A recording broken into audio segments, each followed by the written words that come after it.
All right, good evening, everyone. Tonight we are going to look at data.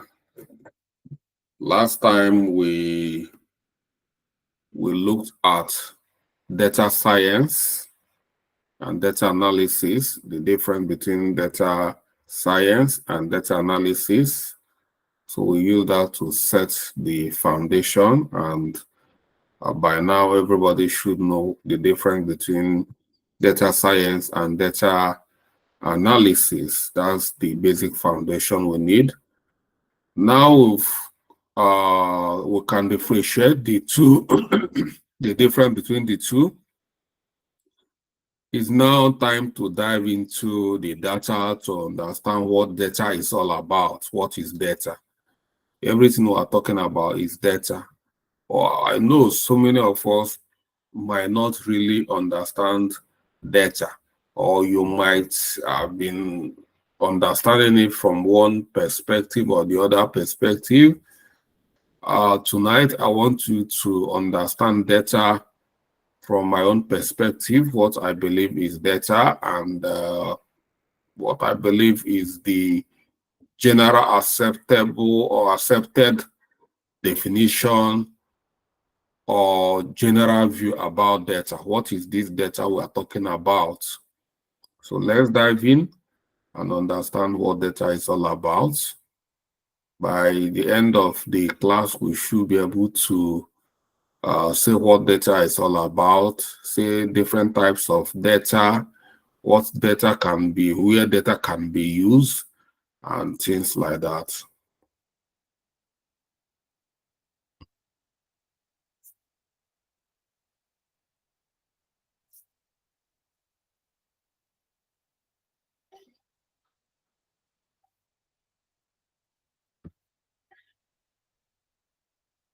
Okay, let's look at this general definition of data.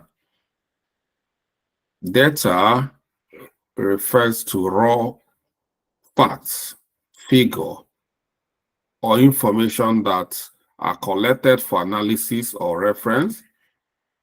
It can be numbers, it can be text, it can be images, it can be audio, it can be video, or any other form of information that can be stored and processed. Data is essential for driving decision making and solving problems across various industries. So the key word here is that data is raw. It's raw information. It's not processed.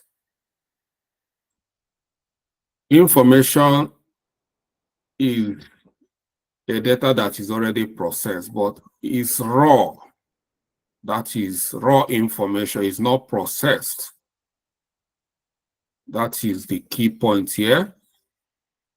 And data can be video, data can be audio as well, images, they are all data.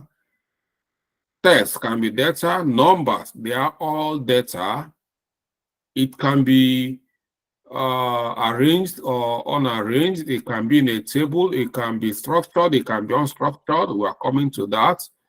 But data is raw facts and figures, raw informations, raw numbers, raw text, raw images, raw audios, and raw video. They're all data.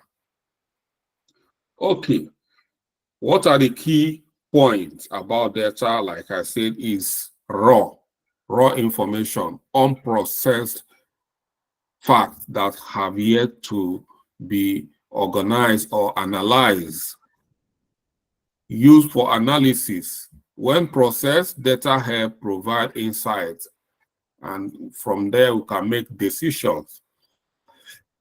Varied information. Data can be different forms such as text, number, images, or sound files. So these are all data.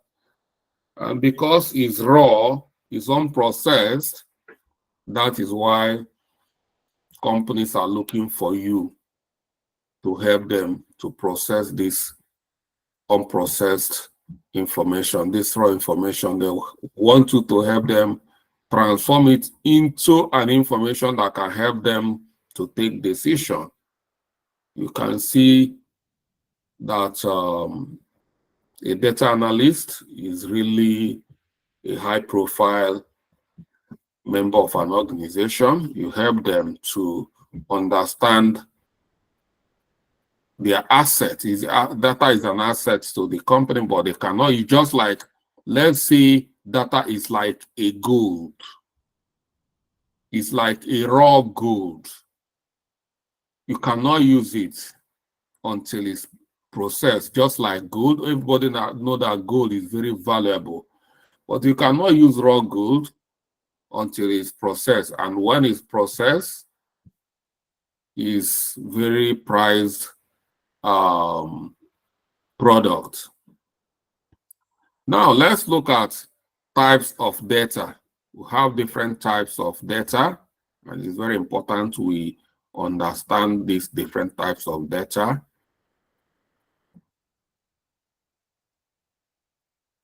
There are ways to classify data. Two common classifications are based on data structure and based on measurement, that is quantitative and qualitative data. So let's look at data based on structure. We have structured data. What do we mean by structure? Organized. That is structure. Structured information is organized information. So we have structured data. This type of data is highly organized, easily searchable, and follow a defined structure like tables of rows and columns. So most of the information, most of the industrial data we have today, most of them are structured data. But as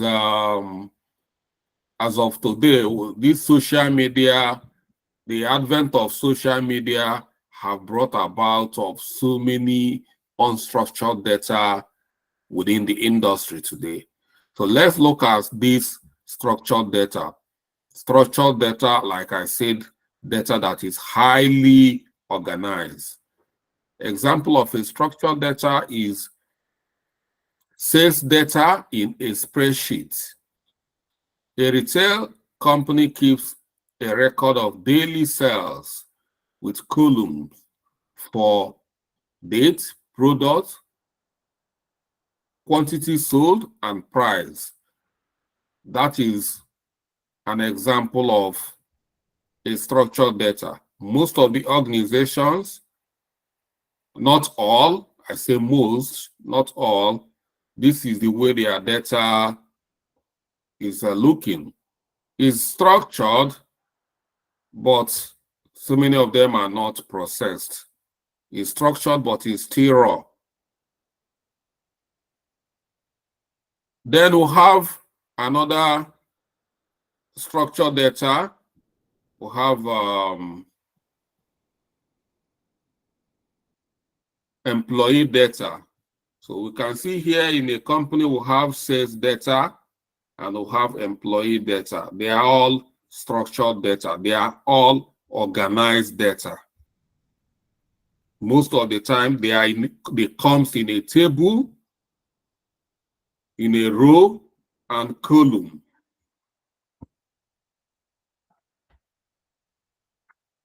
A company stores employees' data such as ID, name, job role, and salary in a structured data. So this is what called structured data. You can see all of them here. They are organized.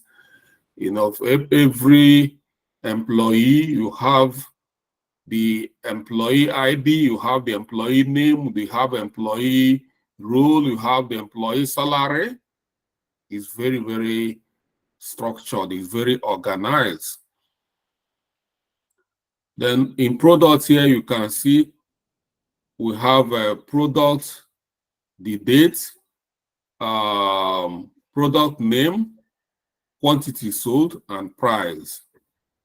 So why do we have to, some people will say this is already organized. Why are we needing data analysts to analyze this? Yes, it's organized, but in so many cases, you can see duplication, you can see error, you can see omission within these tables. And that's why we need BAs. First, you need to clean them up before you start analyzing. And analyzing will help you to understand. This is just few data sets. It's not big, but then you can see a large amount of data sets that you don't know how to understand it. So business analysts will, data analysts will help to, use technologies to build dashboard, use pivot table, use trend, use graph to understand the data very well. So this is how a structured data looks like. And most of these data, we store them in all these relational database like SQL and Postgres, and this is where we can have this kind of data. And most of the time we use SQL to, query the database in order to capture this data and do the analysis. Then let's look at the unstructured data. Unstructured data these days are very, very common, unlike before. Unstructured data doesn't follow a predefined format or model. It's often rich in content, but hard to analyze without special tools. Example of unstructured data are social media posts. All these posts we see in social media, they are all data, but they are not structured. It's very difficult to analyze this kind of data. We need special tools in order to do this. Most of the time, some of these applications, they build a special dashboard that will help the owners to understand the data. It's very difficult for us as data analysts to use the normal tools we use to understand or analyze this data. But there are data like a collection of tweets, social media posts, or Instagram posts. They doesn't follow any structured table. They are very difficult to analyze. Example of this is had an amazing time at the beach today with emoji and hashtag. This is a data. It's difficult to analyze this kind of data. It's rich text. It looks beautiful, but it's difficult. They are not in a table. It's very, very difficult to analyze this kind of data set. Another one is here, email conversation. Email contains attachments and metadata that are not organized in a database. Example, meeting reminder, that is the subject, and the body is, hi team, just a quick reminder for our meeting tomorrow at 10 a.m. This is a data, but they are not, structured. Just like if we compare these two data sets with these two data sets, looking at both of them, the difference is clear. It's very easy to understand this data set. No matter how amount this data, it can easily be analyzed and understand information, give us insight about what is going on with this type of data set. This mostly organization, this mostly what they are doing. You see here they have sales data, marketing data, employee data, clinical data. You know, these are how most of them are going to look like, and in a very organized way. But you know, they are organized, but they are raw. You know, because within this way they are organized, you can see a lot of errors here that when you try to understand the data, it might give you a misleading information because it's not analyzed yet. So we can only consume this kind of data after the analysis, making sure that it's cleaned up. If there is any duplication, any error, we sort them out before analyzing them, and it becomes information that can be consumed before a decision can be taken from it. But the way it is now, because it's not analyzed, it can be misleading. We can't take decision based on this kind of data sets yet, although it's organized more than unstructured data. Then we'll have semi-structured data. Semi-structured data is partially organized with tags and meta data, but lacks a rigid structure like fully structured data. So example of them is SON file, a data format commonly used with web APIs. It has some structure but can vary. Mainly these are, most of the time we use this data in our web applications. If you are a programmer, or a developer, you are going to see this data a lot. I've seen this kind of data a lot in JSON format. This is JSON, what we call JSON format. JSON format, these are data, but in JSON format. So if you like in a code base, like you see it here, it's like a code. It's a code, but it's a data. You know, so this is if you are not a developer, it's going to be difficult for you to understand these data sets. But if you put this in a table, you see that this is an employee data set. You see the employee here, you see the employee ID, and you see the employee name, John Doe. You see the role, data analyst. If you come up here in a table, you can see the same employee, employee name, employee role, and salary. But if you want this data to appear in a web format, it cannot be in a table like this. It can't appear like this in a web format. It's not going to make sense. It has to be translated into a code. That code is what we call JSON format, and that's the way it can appear in a web page, and it makes sense. So this is a code, JSON.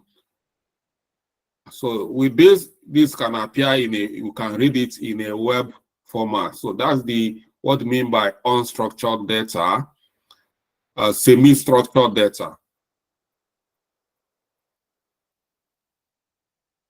Another one is long file. System log or event log often have a timestamp. Most of the things we do in the system, we have system log. System have a log where system record all the information about what's going on. These are equally called data.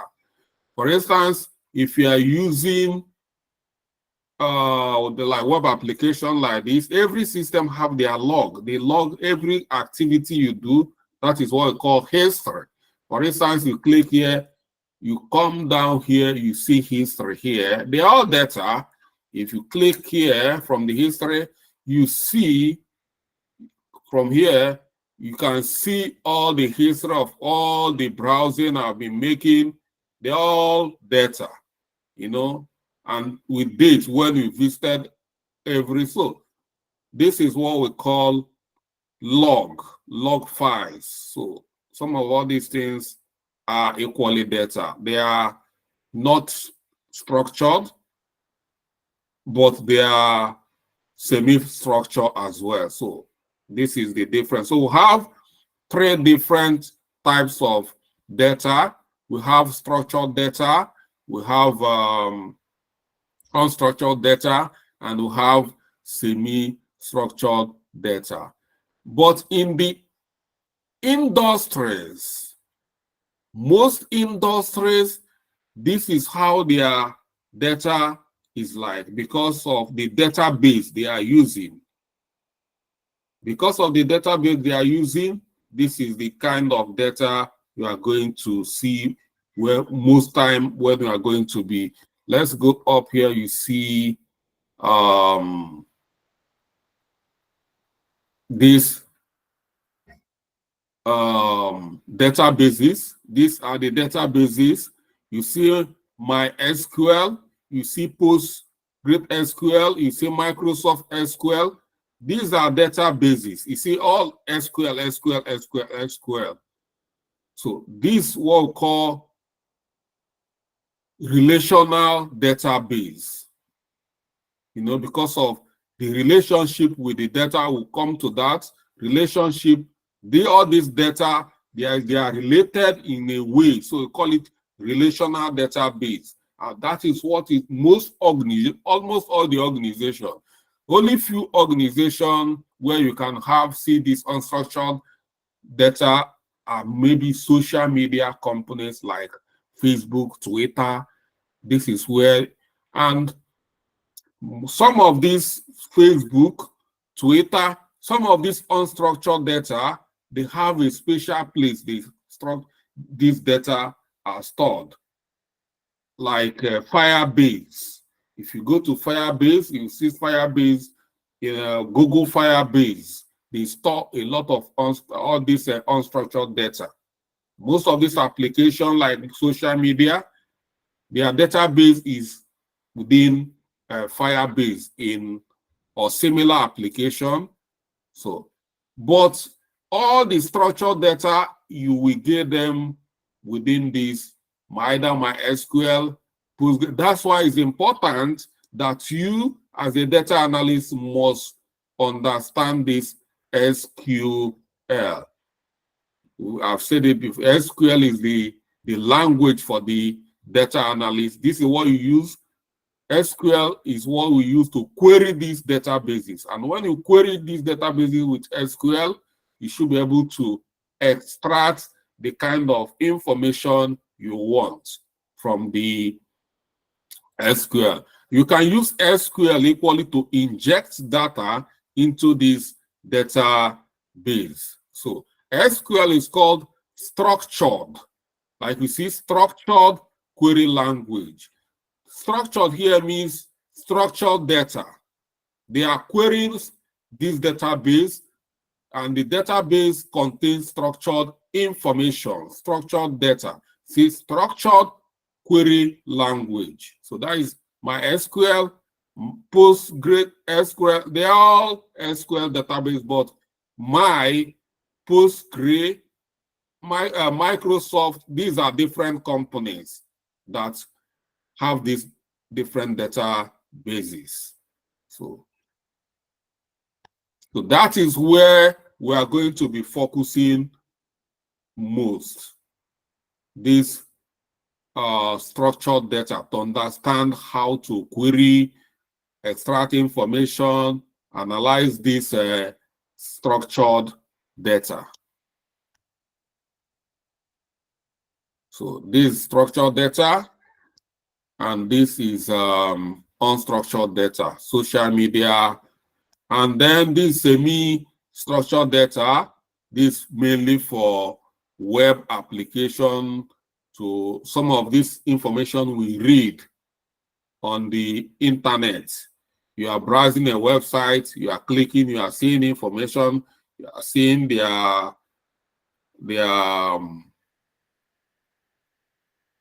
employee, the list of the employee showing on a website. If you do not write it in a code like this, it's not going to appear. It's difficult for you to have it readable, so it has to be in a code like this. So that is it. We are not going to be focusing on this. This type of data are for the developers or programmers. For data analysts, mainly we are looking at understanding structured data and querying data bases. So in this, like some of these data equally, we can be scraped. They can be scraped from the web. This one, they can be scraped from the web. And tools like Power BI, they have a way of understanding it and, you know, structuring it for us to become structured and understand as a structured data. So when it appears in a web like this, we can use SQL and we'll use Power BI. There's what we call it scraping. Scrape it from the web, and it's going to be, you know, restructured, and it can be readable as a structured data as well. So that is these are different types of data we have. So types of data.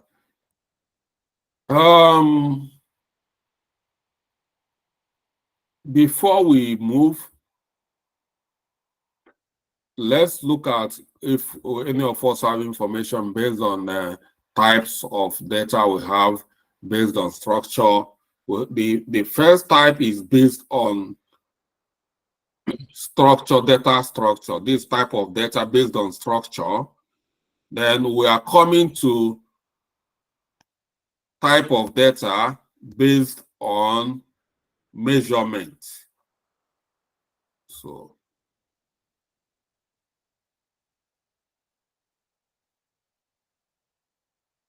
are we following? Is it difficult to understand? Yes, sir. We are with you. No, We are with you. We are following. Okay, good, good, good. All right, let's crack on.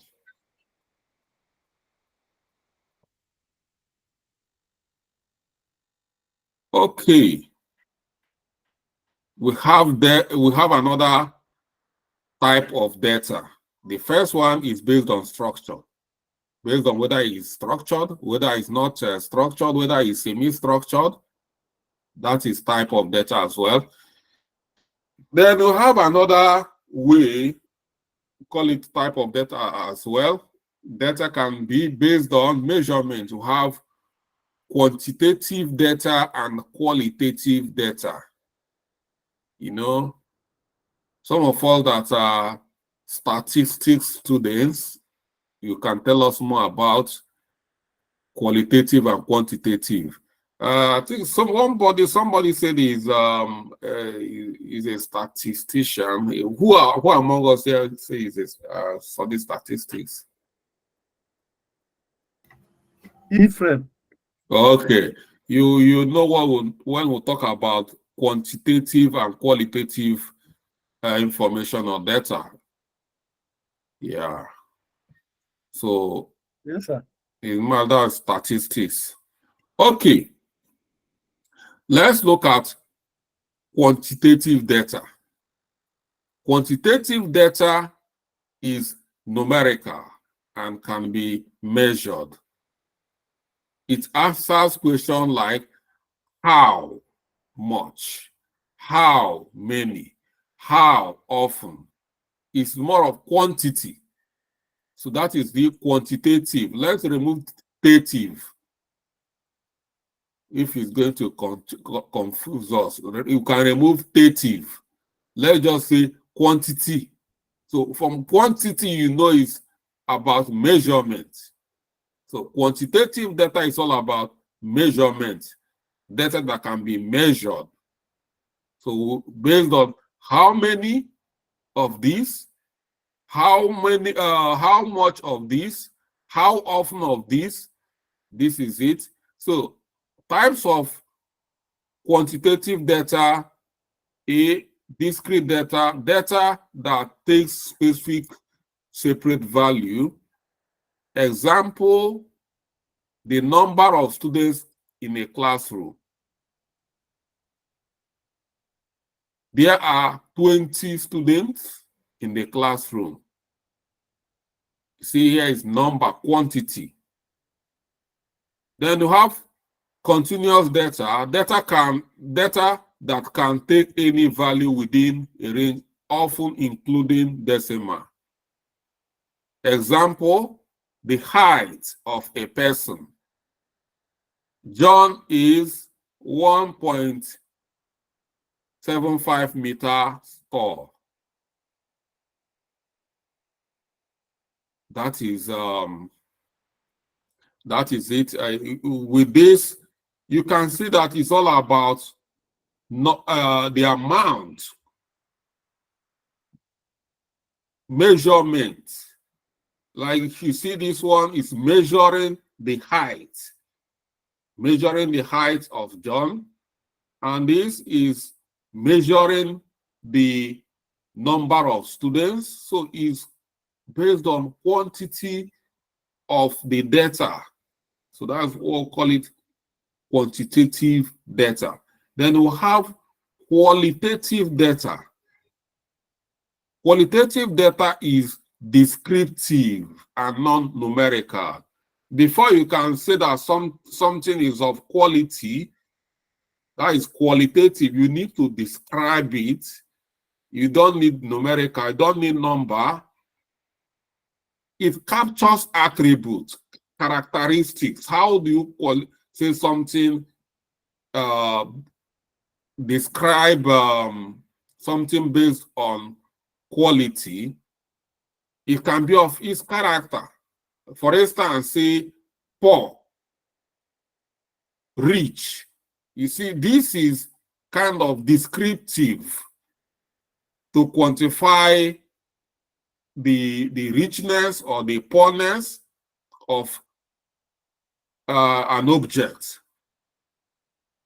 You see, characteristics or qualities.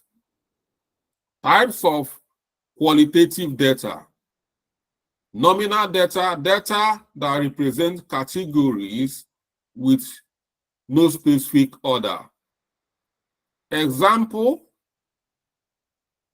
gender, like male or female. Color, red, blue, or green. You see, it must be descriptive. He uses characteristics or he uses attributes. Attributes here is that this color, you use red, you use blue, you use green to, to distinguish it from others. And this gender, we use this either male or female to further, classify or illustrate the kind of gender we are talking about. The car color is red. With this, we have using this to kind of an attribute to describe this car further for easier recognition. Then we have ordinal data. Data where categories have specific order, but the difference between levels are not measured. Example, customer satisfaction rating. Here you see we use rating, we see satisfied, we use neutral, we use dissatisfied, further to illustrate the customer satisfaction. The customer gave a rating of very satisfied. So you see, this is what we call qualitative data, and quantitative data. So this is more descriptive. You must use descriptive terms to further describe this data. But in quantitative data, it must be numerical. So that is it. For me, is a bit clear, but if you are still struggling, we can still try to understand it in another perspective. Then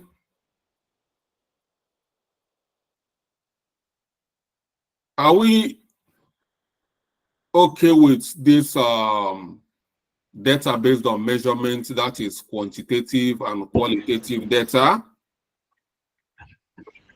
Yes, I think it's fair enough. Okay. Let's then move down to data usage. It's very important to understand this data. We try to understand this data from different perspectives, from different angles, but how do we use this data? How is this data being used? We have every organization uses data, but some people do not even understand that they are using data. And it's very, very important. That's why some organizations are progressing, some organizations are not progressing. And all this data is a big asset. So we have to understand, how is this data used? Let me tell you, in the church is a very big institution, a very big organization. And so many churches do not even have database. They do not even understand their congregation, but these are very big, assets to the church. That I'm trying to use what we even think that is not a business, but this is a big asset. Some people who understand their church population, their class of population, will try to understand their problem more than others and solve them and make them better church followers.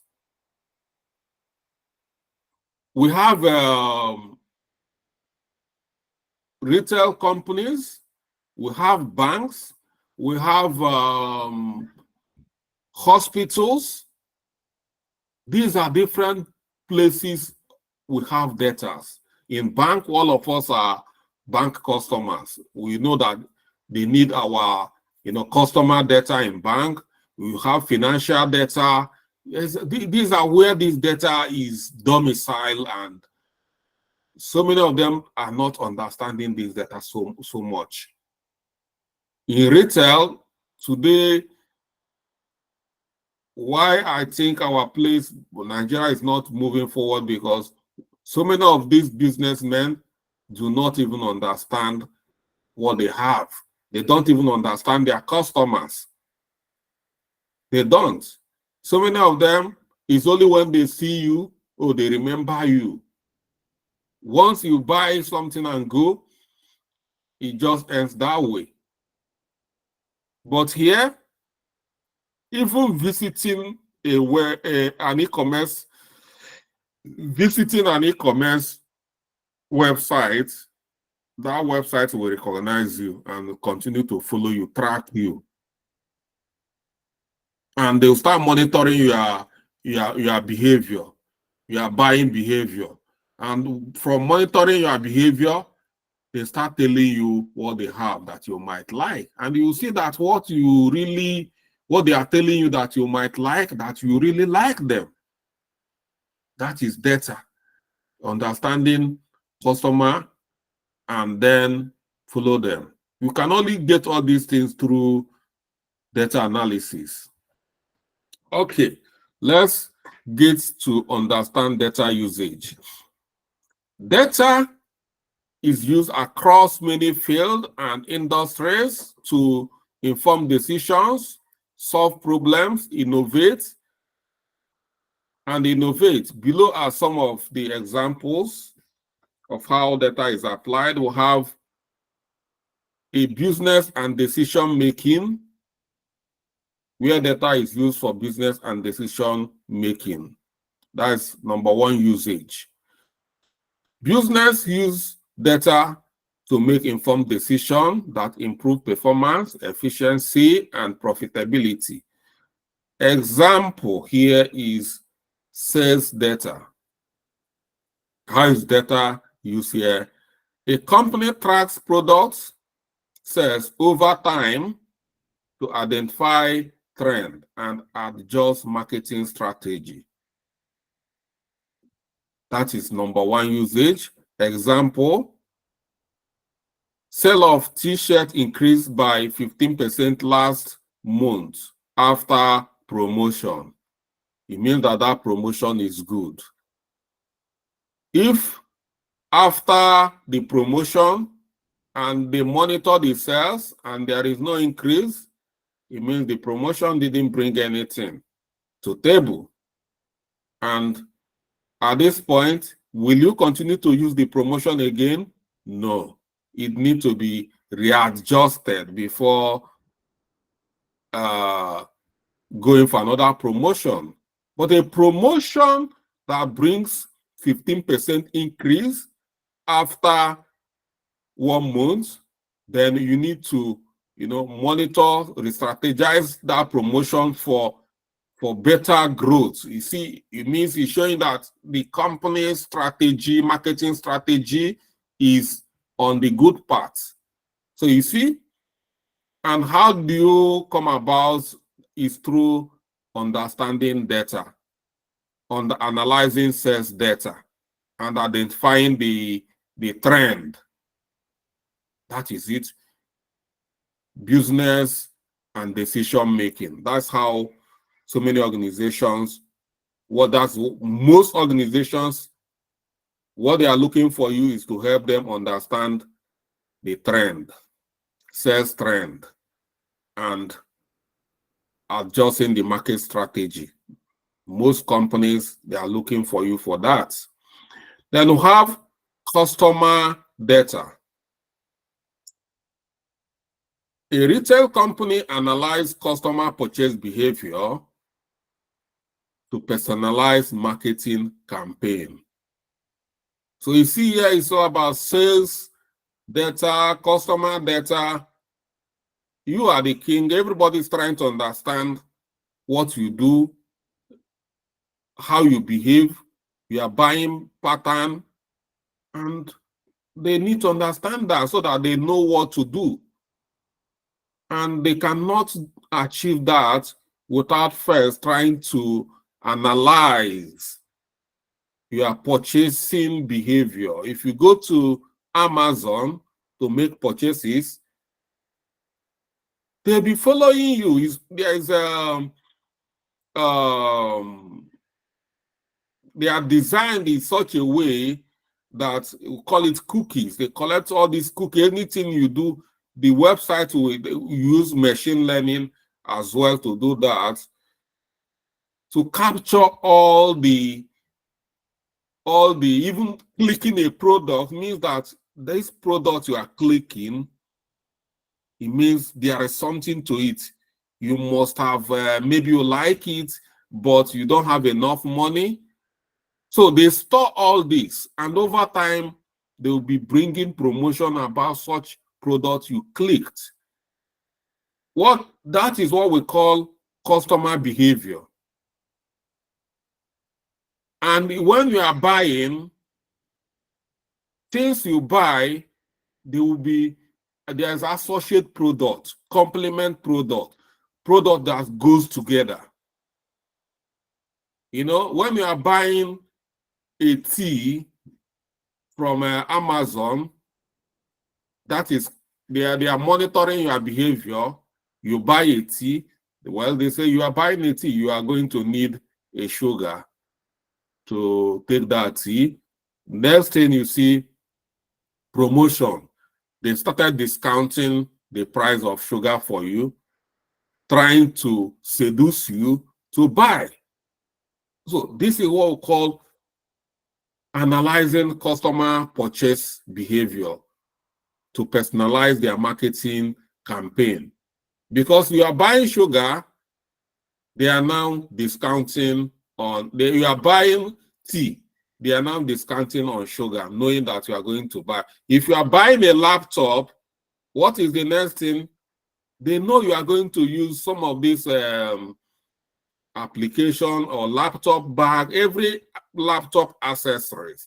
Now they start following you because they know you bought a laptop, you need a laptop bag, this.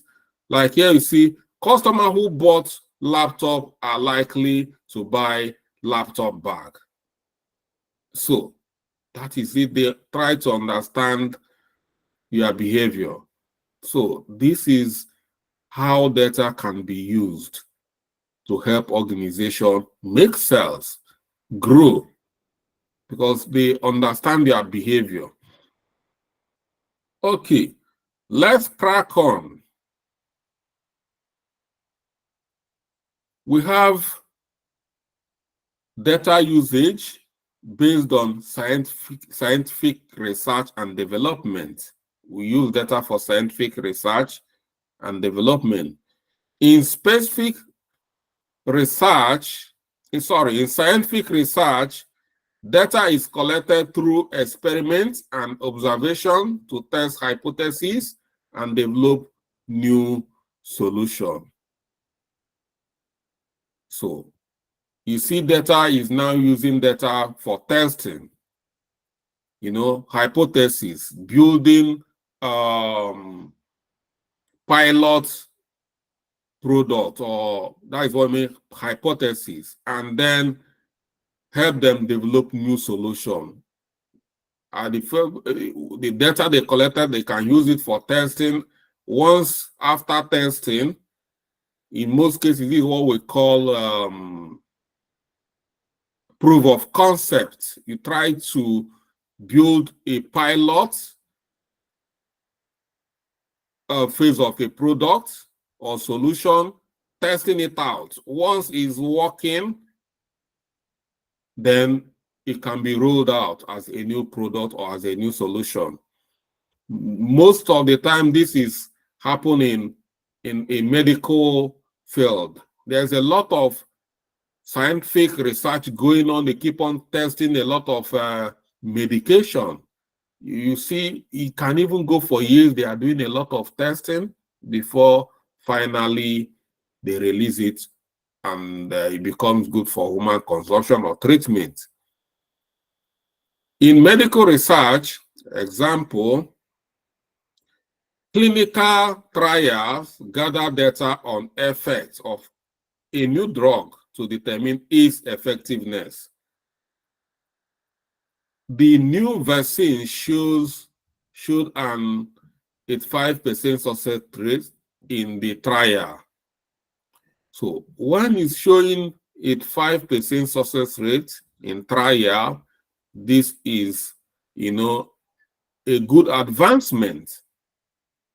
So they can use it to test, but after the testing, and let's say after testing, we are just seeing 25% success rate, then it's no. Even 50-50 is no. So that is it. So we can use data for this kind of medical research, scientific research. Then environmental, not only on medical, environmental monitoring, this is still science. Scientists collect climate data to monitor global warming and predict future climate conditions. And this is what you see every day.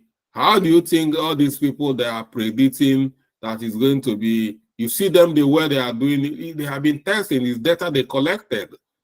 There are times they make use of historical data, to do this analysis. So it's still data.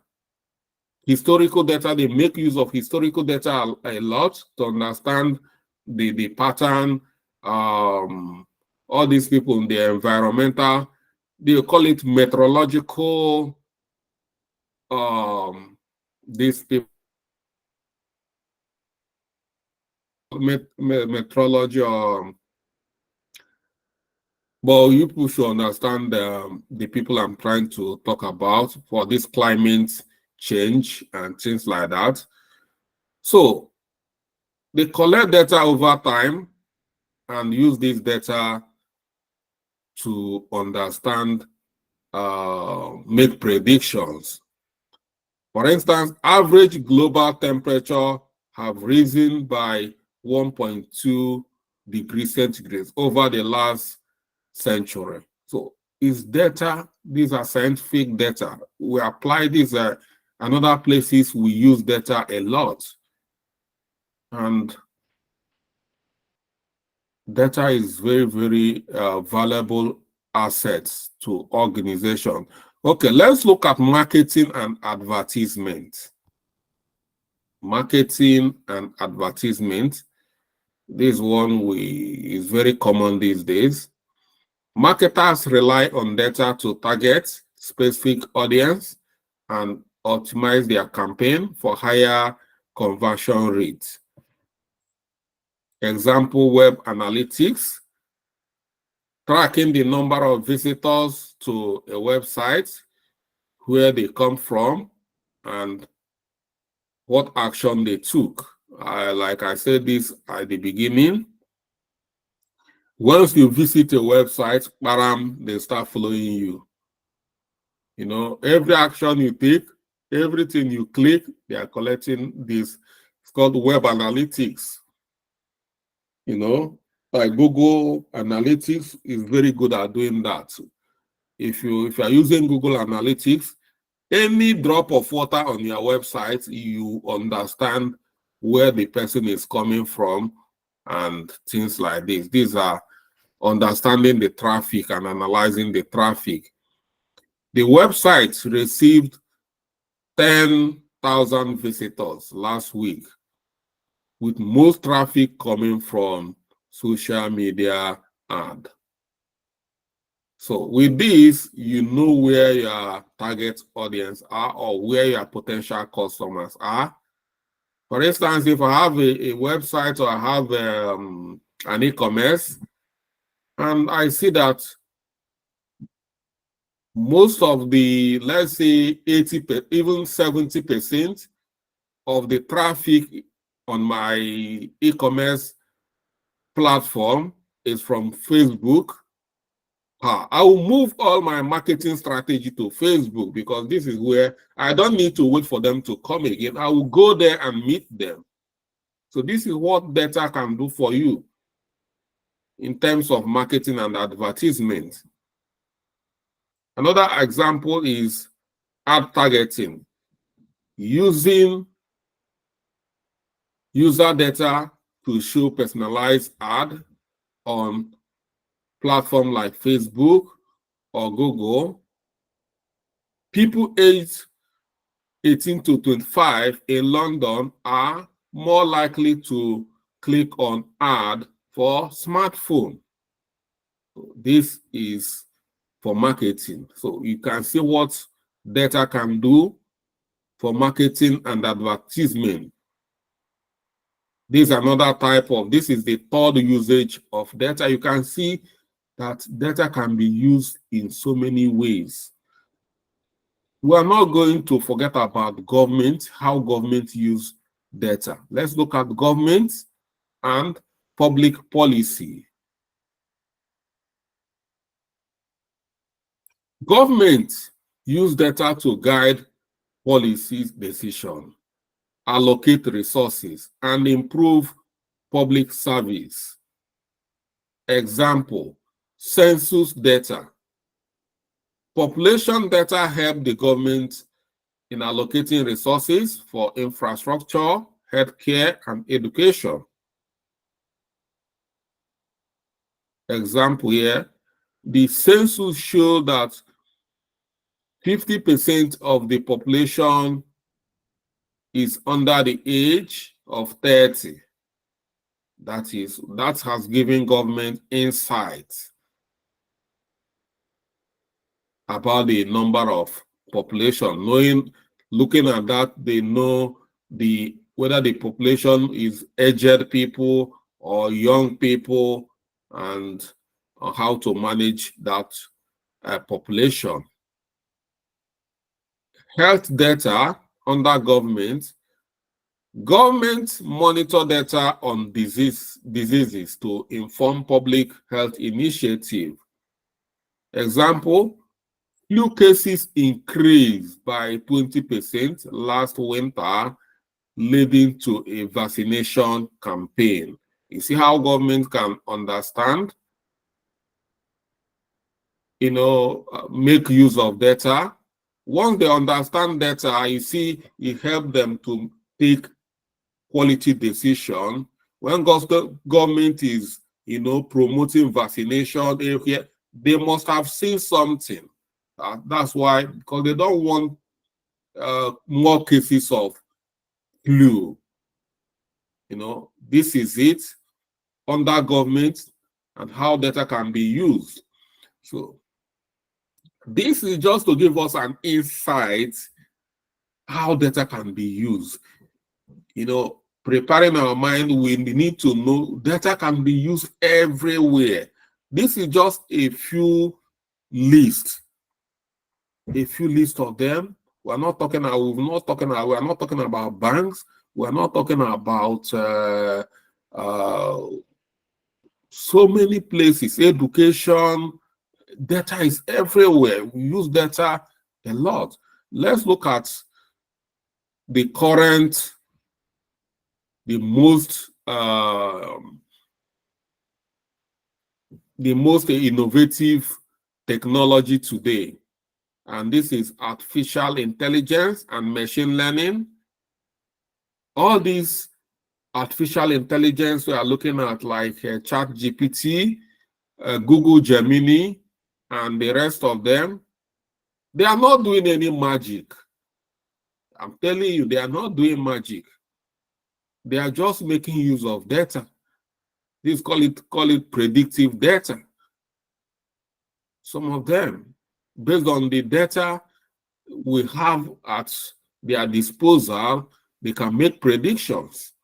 So AI and machine learning rely on data to train models that can recognize pattern and make prediction. Like I said, predictive scenario.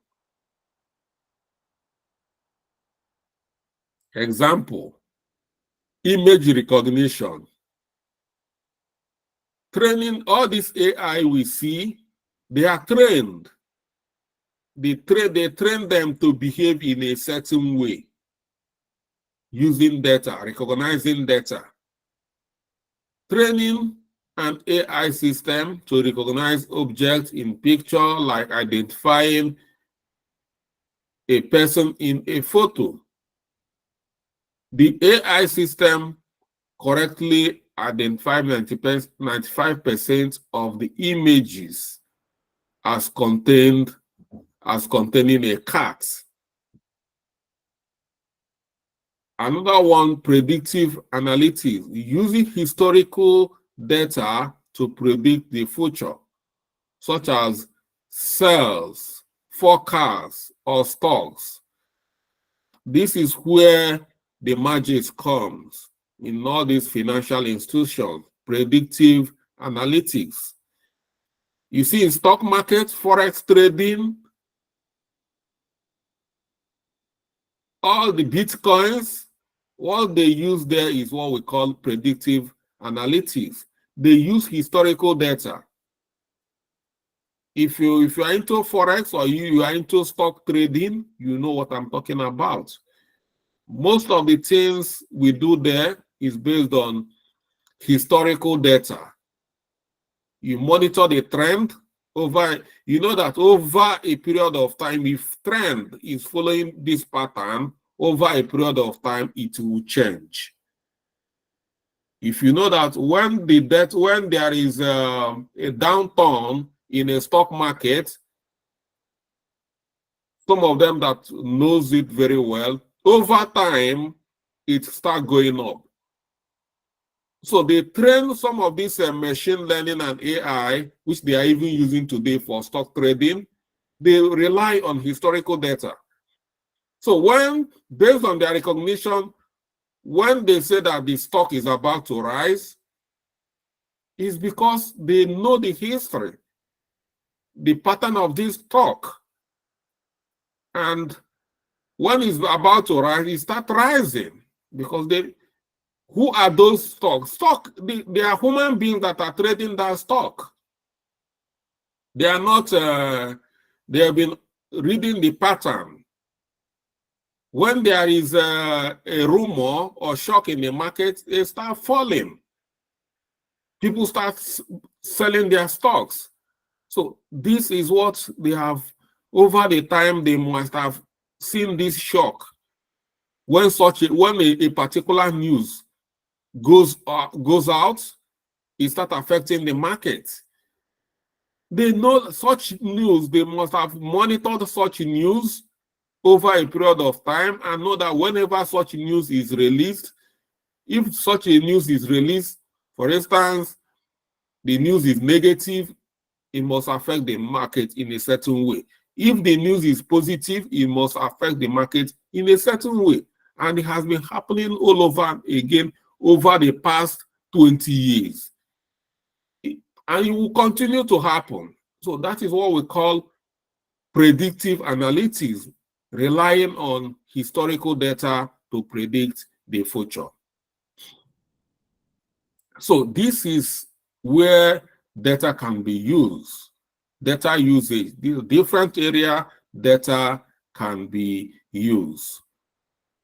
Conclusively,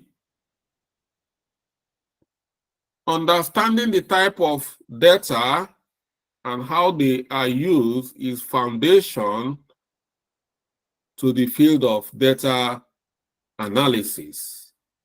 Whether structured, unstructured, or semi-structured, data is everywhere and plays a crucial role in every sector. So throughout this bootcamp, we are going to learn how to collect, process, and analyze data to drive meaningful insights, and giving us the skill needed to excel in data analysis. So from here, the next is to understand how to start collecting and analyzing this data using Excel, Power BI, and others. So this is where we are going to really start our journey in this data analysis. So now, I don't think we are going to struggle from where we are coming from. We've come to understand what is data science. Then we've come to understand what is data analysis. We've come to understand where data analysis fits into data science. All these things is data, and even this data we are talking about, data. What is even this data? I'm sorry. With this, we have the basic knowledge or fundamental knowledge or foundational knowledge about what data is all about. So the next thing is to start understanding how do we start collecting this data, cleaning this data, analyzing this data, so that those people who are employing us can understand their data and use their data to make informed decisions. So this is where we're bringing tonight's meeting to an end. So if you still have questions, we can capture your question before we go.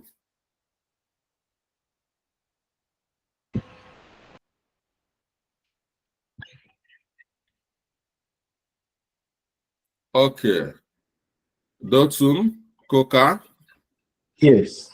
Thank you very much, Mr. Charles. Thank you for the detailed explanation. I just want to ask, you mentioned something like web APIs. Could you please tell what web APIs are and what they look like? Web APIs are these technology or logic they use to share info. We use it to integrate different applications so that they can share information or so that they can share data. API help in sharing data among different technologies. For instance, in our, because we are going to use a FoodTracker, our FoodTracker application, we are sharing information with FlutterWave, and we are sharing information with Paystack. These are two different companies.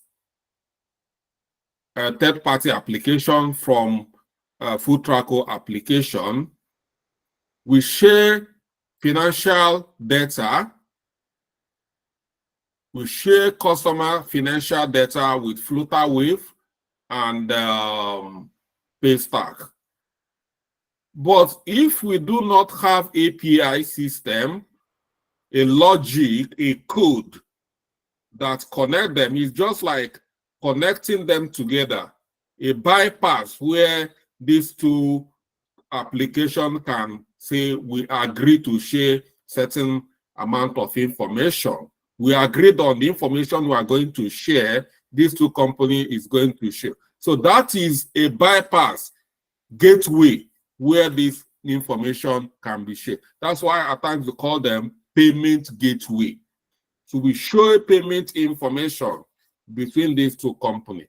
We use API to do that. Thank you very much. So that is what we use to every company. You see, for instance, you see CBN. CBN is everything you do in Zenith Bank. CBN is getting information about that firsthand.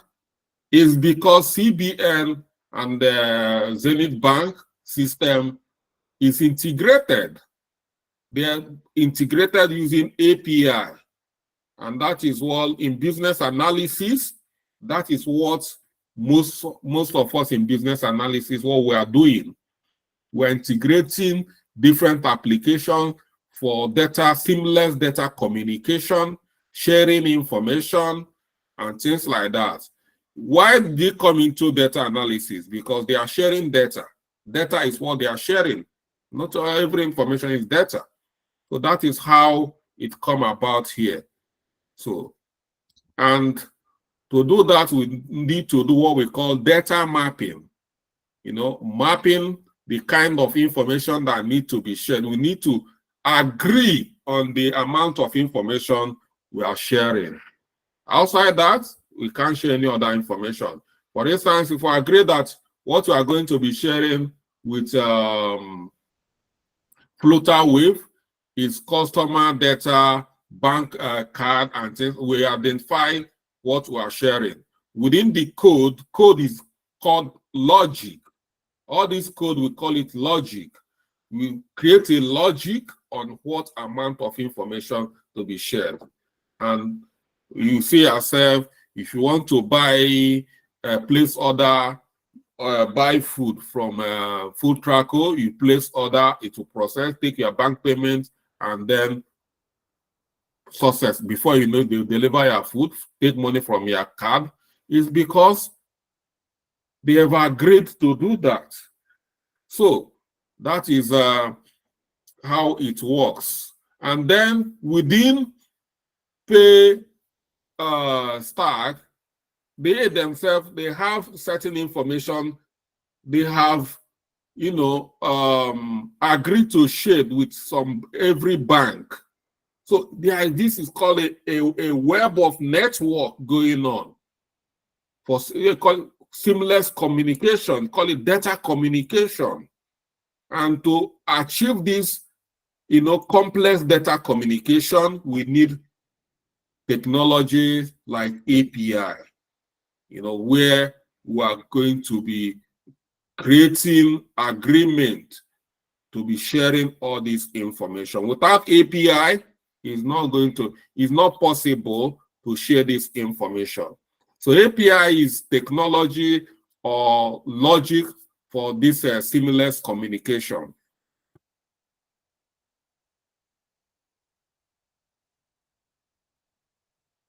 Okay, for Alex. Yeah, thank you very much. Sorry, Jotun, I hope you are clear now. Oh yes, thank you very much. Simply put, it's like an integration tool that enables one entity to connect to the database of another entity. Yeah. All right. So for Alex. Yes, sir. Good evening, sir. I personally appreciate this training, and I benefited a lot from it. Thank you. Okay. So the area I want to talk about question on the qualitative. When we are mentioning qualitative, something came up to my mind. You mentioned it about cookies. In some website, when you enter, you see that before you proceed, they will tell you accept all cookies. If you don't click on it, they will not allow you to go to the site to maybe for you to navigate to use any data you want to use or anything you want to do in that site. So is this cookie part of a way for the company who has that website to get information or to track the user? Yes, because they extract sensitive information from you, everything about you, and where you are coming from. This technology called cookie, they store everything from you, your pattern, maybe anything you do on that website they can use to recognize you. They will do it. At times they will store your email or things like that. So, and this cookie will help their websites to load fast. At times you don't need to start load because they have stored a lot of information about you. And that's why you see so many times, if you visit a website, you didn't log in, but they will just tell you, prompt your email address. Google, they will start telling you, do you want to use your Google to log in? They have recognized you. They've saved information about you as cookies. So once you come in, they know that it's you. Even if you are not logging in, they will ask you, do you want to log in as this? Because they've studied. And why there need to, some of these websites, why they need to take permission from you, they tell you they want to collect your cookie or this and that, is part of the data governance regulation. You cannot store somebody's information without the person's consent. They have no right. It's against the law. It's against the data protection law. So that's why companies are looking for data protection officers. If you build a website or build a web application, host it, start collecting people's information without proper authorization, the next you can face a serious litigation that can bring you and your company down. Even the amount of money you will pay for litigation or damages, their company might not even pay that. It's a serious matter. And this is what nearly destroyed Facebook. Is because Facebook is very strong. Because they nearly gone down. Because they are collecting people's information and using it. And according to them, they say that Facebook is selling people's data to most of the giants, for marketing purposes. So That's why it's very, very important that anytime you want to click a website, you must give a consent. If you don't give a consent, they are not going to store your information as cookies. But once you click a consent, but another trick there is that if you don't give a consent, you might not really get all the information. They will hide a lot of information. So they will compel you to give them as consent in order to get the information you are looking for. So it's now becoming a kind of give and take. But they must collect consent. You must click. And once you click yes, they can save this. We call this a captcha before you access the website. So these are data, and they are using all this machine learning, all this and that to do all those this. So these are some of the things machine learning and the rest of them helps this big organization to do. And yeah. Thank you, sir. So that's it. So even these days, before, like I say, Google publishing your application on any Google Play Store, you must comply. You must reach a certain compliance of data regulation before they can allow you to publish. If you don't, your application does not reach that compliance, they are not taking any such risk, because you are a risk to them. Anything that happens within the platform is going to affect them too.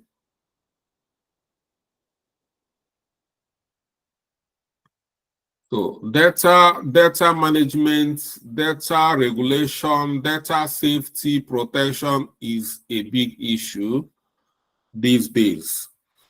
So data governance is a very hot topic, these days in Western world, it's very, very. Okay. Do you have any more questions?